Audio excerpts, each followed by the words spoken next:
Assalamualaikum warahmatullahi wabarakatuh. Nama saya Meli Cynthia Putri dari kelas 10 IPS 4. Pak, maaf karena nggak pakai baju seragam karena tadi habis sholat taraweh. Dan saya mau mempresentasikan hasil kerja saya.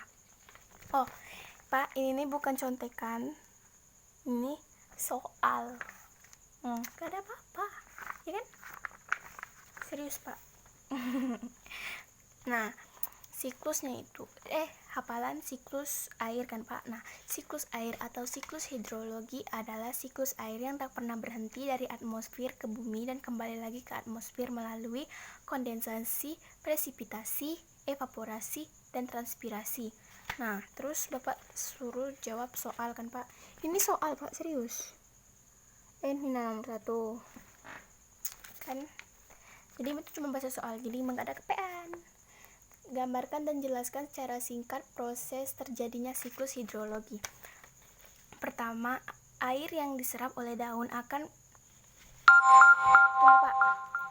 air yang diserap oleh daun akan mengalami penguapan dan menuju ke atmosfer. 2. Awan yang tertiup angin menuju daerah barat dan turun dan jatuh menjadi hujan. 3. Air danau atau air laut yang menguap dan menuju ke atmosfer bumi. Terus nomor 2, jelaskan bagaimana upaya-upaya pelestarian pada daerah das. Nomor 2 ya, Pak. Nah, pertama tuh menanam pohon di sekitar aliran sungai agar dapat membantu penguapan air. Nah, 2, penanaman secara garis kontur agar dapat menghambat aliran air. Nah, ketiga, tidak menambang pasir di sekitar aliran sungai. Itu karena apabila penambangan secara terus-menerus akan mengakibatkan pendangkalan sungai. Terus yang terakhir, tidak membuang limbah kimia di daerah das karena dapat mencemari lingkungan sungai dan air sungai. Oke, lanjut nomor 3. Tuliskan manfaat danau bagi kehidupan manusia. Nomor 3, Pak. Nah, pertama itu sebagai sumber air tawar, terus kedua sebagai ladang perikanan, terus ketiga dapat digunakan sebagai PLTA atau pembangkit listrik tenaga air. Terus nomor 4, jelaskan mengapa zona neritik kaya akan ikan. Nah, karena zona neritik itu masih bisa ditembus dengan cahaya matahari. Karena itu banyak tumbuhnya terumbu karang dan banyaknya ikan berdatangan maupun mencari sumber makanan ataupun menjadi predator lainnya.